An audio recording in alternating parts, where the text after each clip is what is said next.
Right. Cool. Hey, Alex, Yeah.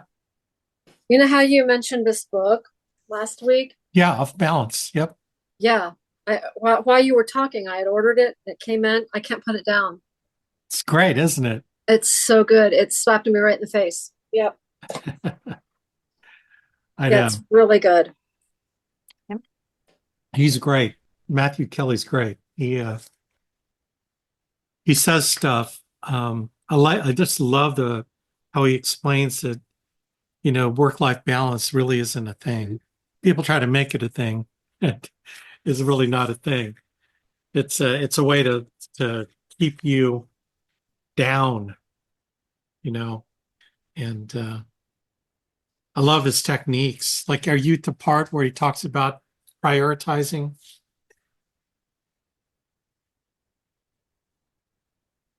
Yeah, Or I'm in the first like three or four chapters, but I underlined and I thought, it was so good. I think I'm gonna go back and reread everything I read last night. yeah, But because he gives you practical, it's for me, the way he speaks is a practical way of thinking about. He takes away my excuses. yeah, Yeah, I got, who doesn't have a lot going on? I do like everybody else. He kind of takes away your excuses, but in a nice way. He's not mean, but I really like it. yeah, I'm so glad you recommended it.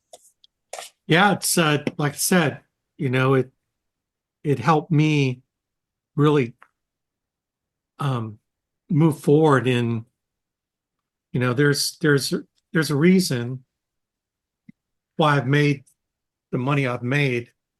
What, eight figures the last total 25 years, you know, and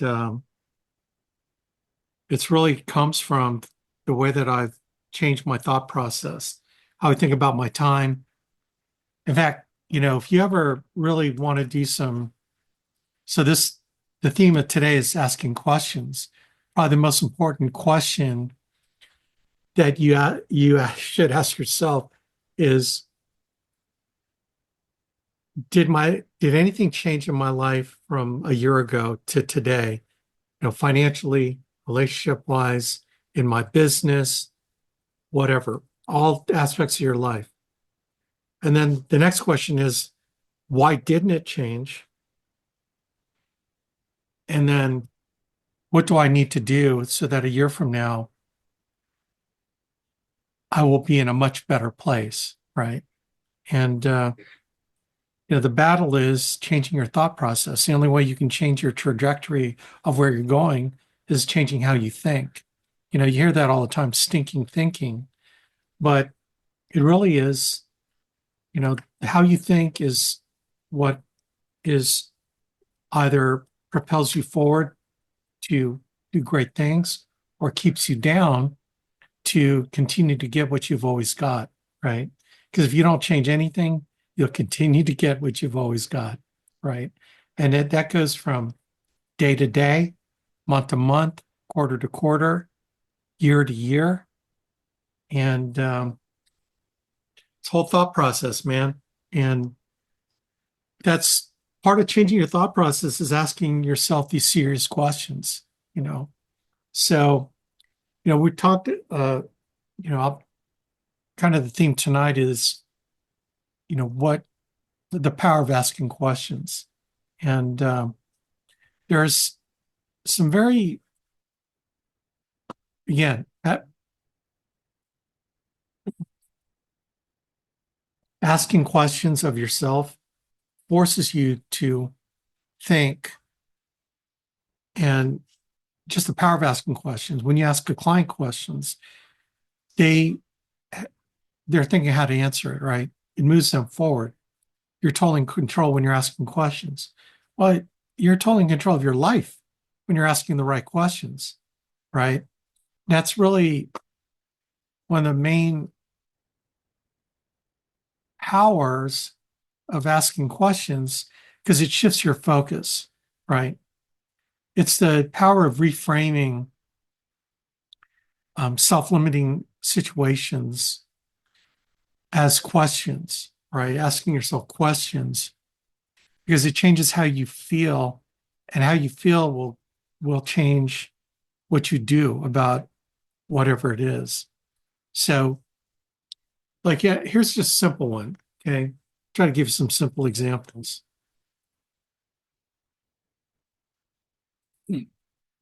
Let's say you're feeling like crap. You're feeling down. You're feeling like, woe is me, whatever.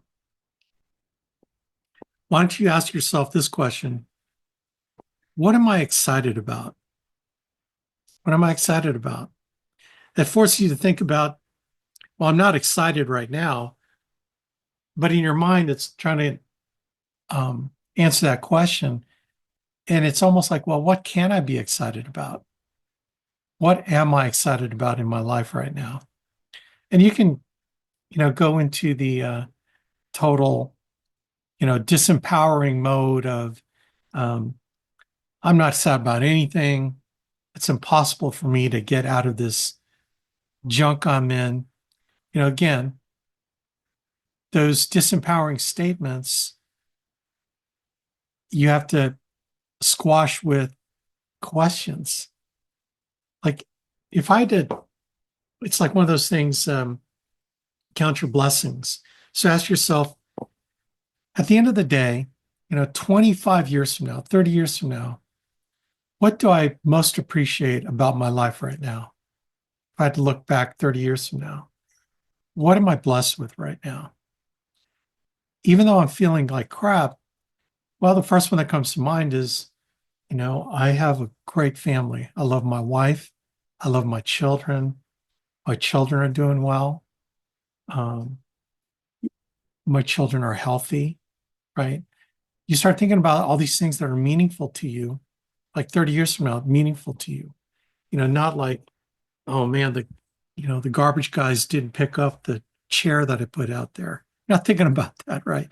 You're thinking about, what you're blessed with. I'm blessed with a warm house because right now, it's like 2 degrees below zero, Um, I have heat. I have food. I just ate dinner. I have a, refrigerator full of food. I got a pantry full of food. You can start pulling yourself out by answering those questions. What am I blessed with? And it seems so simple, right? But what it really points out is you're in control. You're always in control when you can ask the questions, right? In a client situation, you're totally in control when you ask the client questions. Same kind of thing. Again, it's forcing the client, really incentivizing client, not forcing you. You do kind of force them because when you ask anyone any question, they start thinking immediately how to answer it, right? They're not thinking about, oh, he's trying to manipulate me. They're not thinking about that. They're thinking about the substance of your question. So Joe and Mary, I'm just kind of curious, why am I here talking to you? That's a great question. That's a great opening question. So tell me why I'm here. Now that's a Sandler question, but tell me why I'm here. Tell me why we're meeting tonight. You know, I can ask you guys that question. Why give up 45 minutes of your time to be with me tonight? Why? You can answer that question. I mean, I don't have to answer it. You're the one. Why are you here? Well, there's probably very compelling reasons why you're spending time with me and not watching TV, not, binging on Netflix, right? If I had to surmise something, you want to get something out of this call. Okay. So you want to find out how questions can help you. Well, questioning yourself, shifting your focus, reframing, right? Reframing how you think about what you need to do right now, right? Here's the thing that you ever get so overwhelmed, right? Get so overwhelmed, you're feeling like I've got 10 things going on that aren't, that are heading downhill. And you're so overwhelmed, like, I don't know what to do, right? And so you do nothing because you don't know because of how all this stuff coming down on you makes you feel, right? Well, here's a great technique that Andy Albright has helped me with. And I remember a long time ago, I go, dude, man, I'm just not feeling it. I got just a bunch of crap going on. He goes, yeah, this great thing about it. He goes, yeah, I know. I've been there. I know what it's like. So let's just, let's break it down. What's the first thing on your mind that you're worried about? So I tell him the first thing, that I'm concerned about. And he asks questions. So what do you think you can do to fix that or make it better? And I answer the question, well, I could probably do this. And he goes, okay, cool. Let's knock that one out. Okay, what's the second thing you're most concerned about? Run right to this immigration issue, Well, but not talk about the public safety components that go along with it. is that Where schools are full of secure premises when agents arrive and meet the officer at the entrance and request the officer's information and contact I love when people don't mute.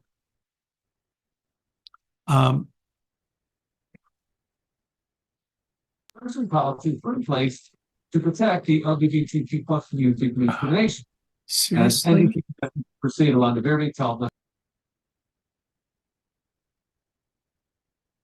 Okay. I totally lost my train of thought. Um, okay, so he says, what's the next thing? I'll tell you what, by the time I get to like the third thing, and he goes, so how can he says, how can we make that better? How can we improve that? And then honestly, the 10 things on my mind, it really was two things that I was most concerned about. And the third thing was like, wasn't a big deal. Right. And so when I broke it down to their individual pieces, I could handle it. But when you're trying to like get overwhelmed by all these 10 things that are going on, and the dog's crapping on the floor and right. I mean, you start looking at everything like, woe is me. But when you break things down in separate elements that you can deal with, then it's not so overwhelming. You see how powerful that is? So it's asking your question, okay, why am I feeling overwhelmed? What is the most important thing on my mind right now? And here's what happens. The thing that you think you're concerned about is not the thing that's making you feel how you're feeling. You have to probe and keep asking yourself, I could take care of that, but why am I still feeling the way I'm feeling? What is it about how I'm feeling right now? What is making me feel like this? A lot of times it's not what you think it is, but when you kind of do a self-examination, sometimes it helps for your spouse to start asking you those kind of questions. Or, if your spouse is feeling overwhelmed, start asking questions. So what's the first thing that's on your mind that you just is bothering you? And honestly, gang, it's typically one thing. You say the thing that you think is, what you logically think would be the thing that's bothering. It ends up being something bigger that's more, that's more meaningful to you to take care of. Right. So kind of figuring yourself out and getting yourself out of the crap, right? Shifting your focus by asking yourself questions. So what, disempowering statements like, here's another one. I just do not see how I could possibly get to national conference at all. I want to go, but I just don't see how I can go. Well, so if you're saying it's impossible, it's possible to get out to national conference, right? If you really want to go, the question is, I want to go. How can I get there? What is the thing that's holding me back from getting there? What's the number one thing? What most people say is it's either time or money, right? Either you don't have the time or you don't have the money, right? So you can say, well, I don't have the money. Well, instead of saying a disempowering statement like I don't have the money, the other way is asking yourself the question, an empowering question like, what can I do to make the money to get to national conference? What can I do to make the money to get there. How can I get the money to get there? So here's the thing.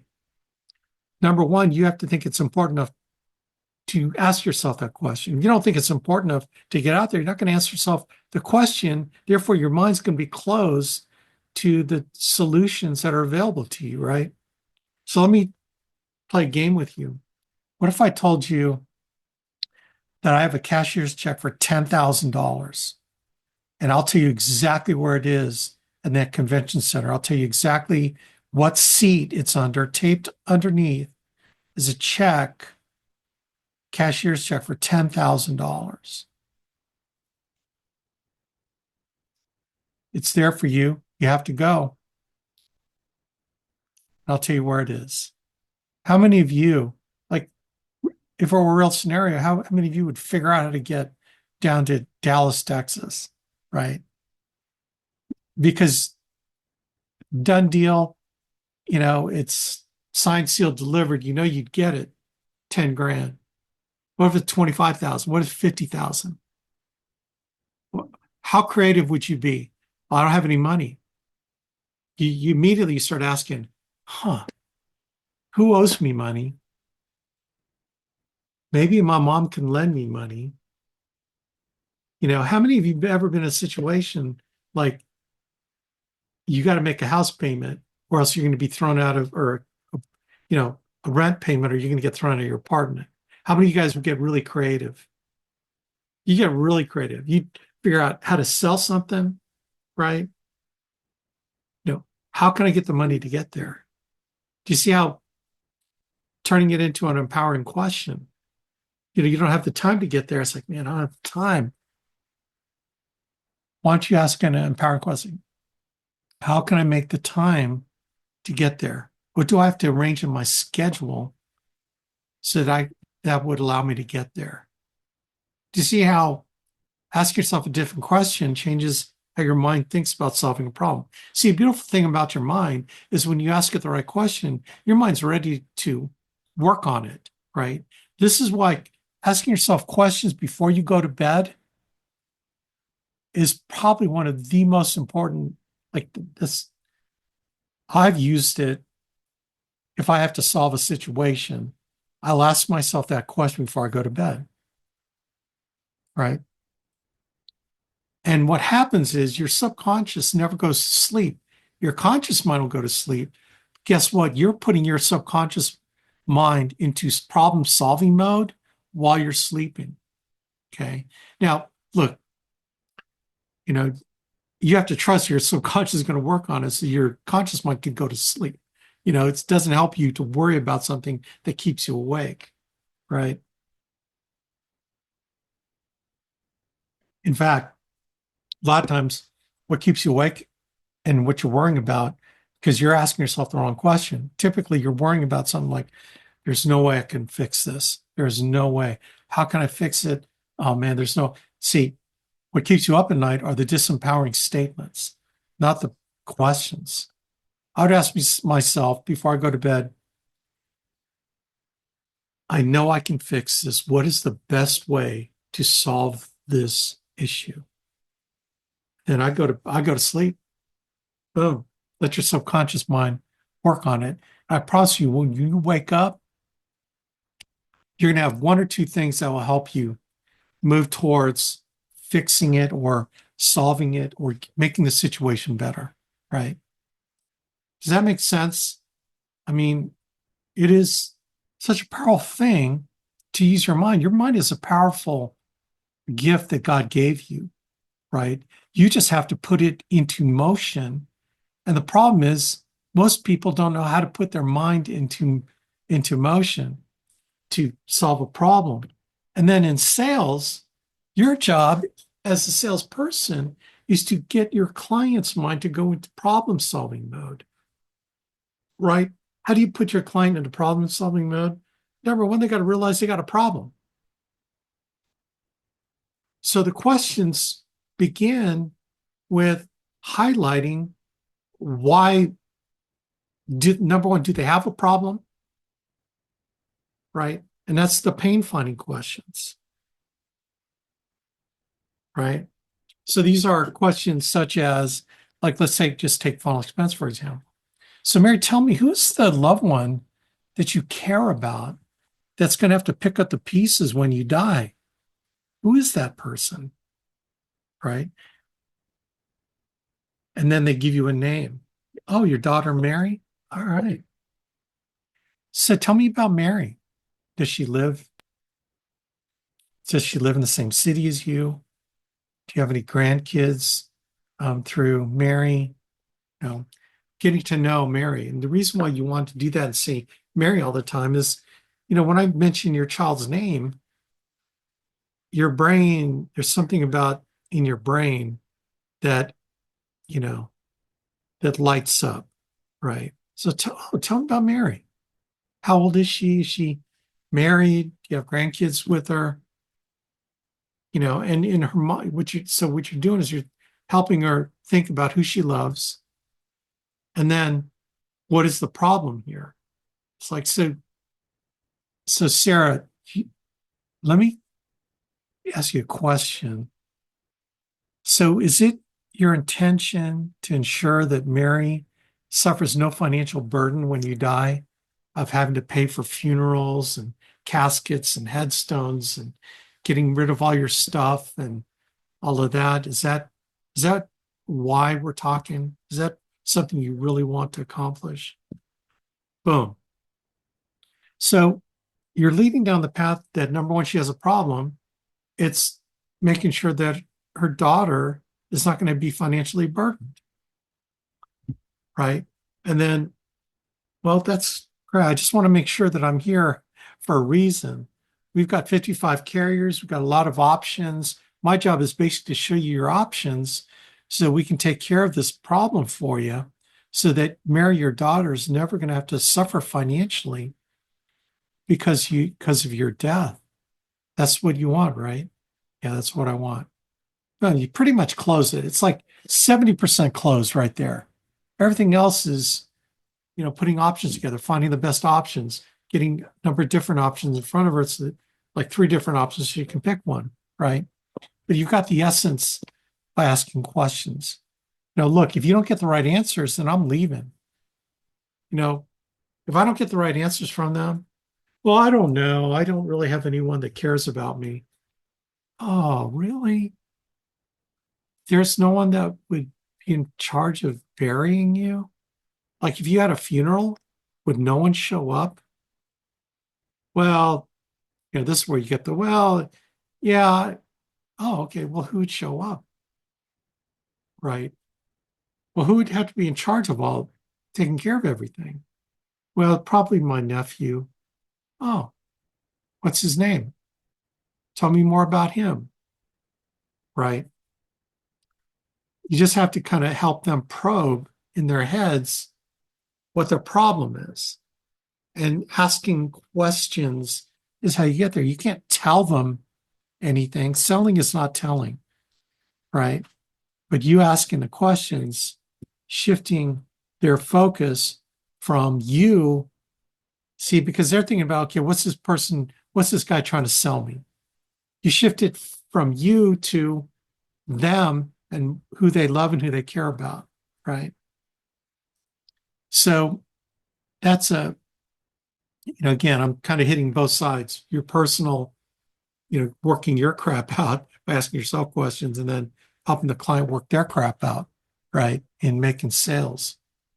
Now let's talk about another aspect of this is like putting into action what you want to accomplish as far as goals you want to accomplish. And empowering your imagination. Again, God gave you a tremendous brain, and your imagination is where problems are solved. It's where inspiration happens in your imagination. It's you visualizing the successful accomplishment of a worthwhile dream or goal, right? It's creating a vision to see the ultimate of all the work that you're putting in to come to fruition, okay? And the idea of thinking about it is the beginning of making it a reality. Nothing happens in reality without first planting the seed of that reality in your mind, right? And letting your imagination figure out how to get what it is that you want. And unless you know and visualize exactly what you want, you're never going to get what you want, right? It doesn't help you to say, well, I want to be really wealthy. What is that? How does your brain work on that? Well, I want to make more money this year than last year. How does your brain work on that? That it doesn't capture your imagination, right? What I've always done is, what do I need to do to make $50,000 a month? What business do I have to put in place? How large does my organization have to be in order to make 50,000 a month? When I first started out, what do I need to do to make 2,000 a week? Right? That's 6 figures, right? What do I need to do to make 2,000 a week? Very simple. Figure out how many policies I need to write, how many points I need to run to get get those policies written and issued, what percentage of what I submit gets issued. I work backwards, right? And then it's like, okay, now I know what to do, right? But unless you ask those questions of what it is you really want, then you're a generic vision will never come down to a very specific action that you need to take every day, right? And that's why it's so important to manipulate your vision in such a way that all your senses are involved in it. What does that look like? What does it sound like? What does it feel like? Now we're getting into neuro-linguistic programming, NLP. What is it for you? And sometimes right now it's like, how can I get out of the crap I'm in, right? How do I get away from worrying about money all the time? And that's kind of the two ways of motivation that Anthony Robbins talks about, right? The going away from motivation is like, how can I get out of this situation? And then the going towards motivation is, I really want that. How do I get that? Like, what do I need to do to get that? It's like a great example, my son, Athen. He wanted a laptop. He wanted to buy himself an Apple laptop. And so it's like, do you know how much that costs? Well, yeah, I think the one I want is like $800. Okay. Well, what do you think you need to do to make $800? Right? We kind of backed into, what does he need to do? And he figured out, but he wanted it so bad that he was willing to lay out the plan and then implement the plan, right? It seems so simple, but it's something that you have to want badly, right? Like, let's take the goal of, I'm sick of where I'm at financially. I need to make a change. Great. We all need to make a change. But why do you need to make a change? Well, because I hate where I'm at. Well, give me a picture when you've achieved what it is that you want. Well, I want to be able to, pay all my bills. Okay. How much does it take to pay all your bills? $3,000 a month. Maybe I'm being like, lowballing it. Let's just say it's $3,000. I need to make $3,000. Okay, cool. So $3,000 a month that's going to pay all your bills. Now tell me, how much more than $3,000 a month do you need to make to where you're comfortable? Tell me what that number is. And then I do really start drilling down. Well, I'd love to make $10,000 a month. Oh, most people would like to make $10,000 a month, right? Let's just figure out, you make $3,000 cover your bills. What if you made an extra $1,000 a month? Tell me what would change in your world at an extra $1,000 a month, what'd you do with that money? What could you do? See, and those kind of questions start to make you think about what you could do with that money. It could also say, well, I could do this much, but boy, it'd be great if I could make 2,000 extra a month because then I could do this. And then my question for you is, well, what would change in your life at $2,000 extra? All your bills are paid, all done. Electric, credit card bills, student loan, all covered. Now you got $2,000. What would you do with it? Right? And then in your mind, you start spending the money, you're starting to think. Your imagination is starting to solidify what kind of life, how life would be different when you get there. So just play a game. 2,000, what if it was 4,000 extra a month? You got all your bills paid, now you got 1,000 a week extra coming in. Tell me what would change. A lot of people would say my address would change, right? Whatever. But do you see how when you start putting real life things in your head that is tangible, that you can tie that money to, then you start getting amped up. You start feeling like, man, that would be so awesome. I need to do that. I need to make that happen. Right. And then you come to me and you say, okay, Alex, how can I make this happen? And then I'll help you. But I'll also ask you, well, why do you need to make an extra 4,000 a month? Beyond your bills. Okay. Right. So those are ways to kind of figure out what it is, kind of solidify a little bit more. One thing that I've done in sales is I would, like when I close, like imagine, Sarah, we get this taken care of tonight.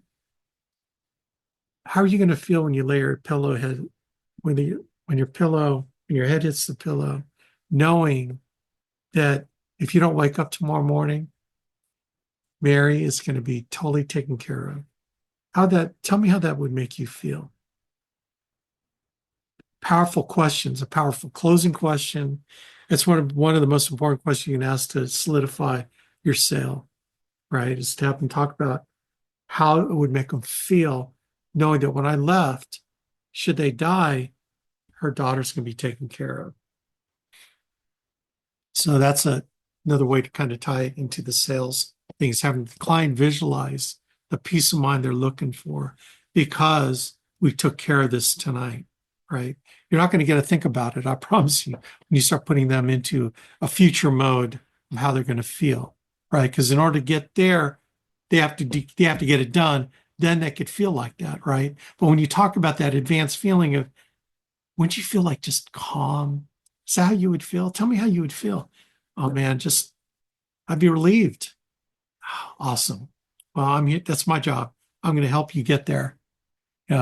So it's called future pacing. So in the neurolinguistic programming world, basically what you're doing with your client is your future pacing. Basically what I was doing with you the last 20 minutes is future pacing. Future pacing is a powerful NLP technique that gets people to move and gets people motivated, right? Because you guys can probably tell now that I've told you what it is. I do a lot of future pacing, don't I? little NLP tricks, but it's a powerful, I'm not going to say manipulation tool. You can manipulate people with it, but it's more influencing tool. All right. So other types of questions. One thing that is kind of interesting to me is that people know that they can set up a time to counsel with me, right? But don't get a lot of people that do it. I'm not going to force myself on people. It's not like I've, haven't built a huge business and I've got a lot of agents that I override. I've got a lot of experience, right? And I can help you, but no one asked me the question, right? People, I ask Andy Albright questions all the time. I still do. He helps me, right? Helps me get my mind right on stuff. But, look, I'm not going to force myself, on you. You have to come to me. Okay. Now, if you do come to me and you really are seeking my counsel, here are some key questions, or to anyone that you're seeking mentorship from.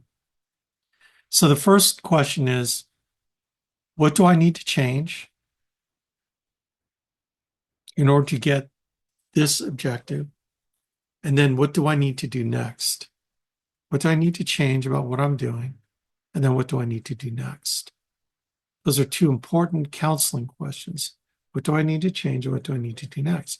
And I might tell you, I really don't see anything that you're changing. You just need to do more of what you're doing. In fact, instead of doing, $150 a week, I think you need to do $350 a week. Can you do that? Can you change that? And then what do I need to do next? Well, tell me what's your dollar goal tomorrow? I mean, it's simple. And do you know that is probably one of the most effective things I could recommend anybody that's pounding the phone and booking appointments, right? Everyone says it's a numbers game, except when it causes them to have to work more, right? Oh, I know it's just a numbers game. Okay. Well, are you going to let the numbers work for you, or are you going to, be defeated by the numbers, right? So counseling questions, what do I need to change? What do I need to do next? Questions to ask an agent who's building. Okay, so let's say you're serious about building an agency. Like, just really, it mystifies me why agents don't want to build a business.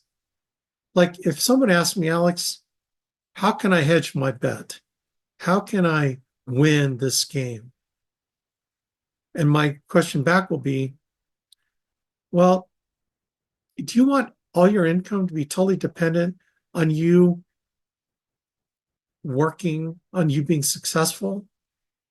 Do you want all your income to live or die by you being successful in it? Well, no. And a lot of times people will say no because they don't know the other answer, or they know the answer, they just don't want to do it. And then, well, if someone asks, well, then how do I do that? It's like, why don't you find people that are better than you at selling so that your income doesn't have to be all on you selling, but it's on a number of people being good or bad at selling. Out of 10 agents, you think you'd find one or two or three that might be decent? So why wouldn't you want to hedge your bet? Why wouldn't you want your income to not be totally dependent on you, right? Because what if we're in the insurance business, right? So if something happened, we're in risk management. So if you couldn't work, would you still have money coming in? No. Well, wouldn't you want to have money coming in if you were unable to work? Like if you got sick, long-term illness, you were on your back and you couldn't do anything. Wouldn't you like to have money coming in, not based purely on you working? How do I do that? Oh, what if you hired 10 agents, you found two or three that could do something, and you got overrides coming in, not totally dependent on you? I'm not trying to convince you, but what I'm asking, basically what I'm saying is it baffles me. Well, so I want to make sure that I can do it first. It's like, dude, what if you can't do it, but you had 10 people that could do it? The thought process just baffles me. When I first got into this business, I saw immediately opportunity to build a business. It's like, why do I need all my income to be dependent on me? Did not want that. I wanted money coming in from all kinds of sources. I wanted money coming in from, now I got a couple hundred agents, whether they do one app or 20 apps in a month, I make an override on all that. Like Andy said, our hierarchy grew 53%. my overrides grew by what? 53%. It's not that hard, man. I mean, come on, man. Seriously. And I start out like you. Every single one of you, I start out like you, with no one in my group, right? But I saw the opportunity. I saw my vision of what I wanted to accomplish. I wasn't stupid, right? I was in insurance business. I wanted to insure my income. The way to insure your income is building an agency of people, right? Well, I don't, I'd have to train all of them. No, you don't. We have a whole system that trains them. We've got staff that'll help your people. I mean, anyway, the more I talk about it, the more it just baffles me that people don't want to do it. But let's get back to the matter at hand. And look, I could give a crap whether you build a business or not, right? I care about me building it. I don't care about you building it. I mean, it'd be great if you did. It'd be better for your family, but I don't care. I just care about helping you if that's what you want. I care about helping you if you just want to sell. I care about helping you do that. But if you never want to build, I think it's a dumb decision. But whatever. You've made your bed. Now it's time to let's put you in the best possible position with whatever direction you chose. I don't care what it is, right? Okay, so if I were going to ask an agent building the business, or what questions should an agent building a business ask? First one is, what are the biggest dangers to be eliminated that are going to be hindering my success? What are the biggest dangers to be eliminated? What are the biggest opportunities to be focused on and captured? What are the biggest strengths that I have to be reinforced and maximize, right? So those are questions. If I were going to ask you, I would ask you those questions to help you figure out how you can continue to grow building an agency, okay? Here are very specific goal type questions. These are very simple, but questions you need to ask yourself often. Number one, what do you want? Number two, when do you want it? Number three, what are you willing to give up in order to get it? Okay. Number one, what do you want? Number two, when do you want it? And number three, what are you willing to give up to get it? See, when you figure out what you're willing to sacrifice, both time, money, and emotion, what are you willing to sacrifice? Man, I can work with you. I can direct your path because you know what you want, you know what you're willing to give up, and you know when you want to achieve that goal. Okay.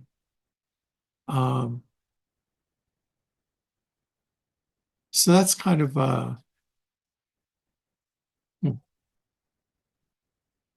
so those are just some things that to think about. I mean, I could go on. I don't want to keep going on. Does that make sense? Does anyone have any questions at all?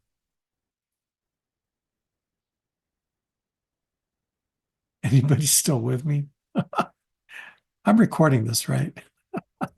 You are recording this and I'm still with you. Okay, cool. All right, gang. Well, that's Good all I stuff. got. Did someone have something? Good stuff, Alex. Thanks. I appreciate it, Brad. Okay. Well, thanks, gang. Those of you coming to Dallas, we're going to do a golly. 5 o'clock sunset. I'm just going to kick them off. It's interesting. She said her computer was freezing up. Oh. Okay. Well, I just kicked her off. So those of you coming to Dallas, we're going to do a Friday afternoon, like pizza get together. And then Friday night, we're going to do a night owl, probably in our room. So just if you're on the Slack NatCon 2025 channel, we'll be giving you guys information as we go along. So I'm super excited to see you guys out there. It's going to be a kick butt event. there can be some super breakout sessions, and it's going to be rocking. And then, of course, I'm playing currently. I'm playing for the praise and worship non-denominational Sunday morning service, which should be pretty fun. Dr. Caracas Watkins, call him Doc Rock, is going to be doing the preaching there. And we got some great songs planned out. So it's going to be fun. I'll be playing my guitar. I really want to bring my electric because some of these songs just have tremendous distortion, and but I got to go to California after Dallas with my wife Jenny to visit parents, and I can't possibly carry all these guitars and all this junk with me, so I'm gonna just have to kind of just play acoustic and be satisfied. Although I want to rock, I still will, but it won't be like when I have my electric guitars out. So anyway, again, God bless. Can't wait to see you all in Dallas. And for those of you that are, sticking around at home, get her done, man. Let's rock and roll. God bless everybody. Take care.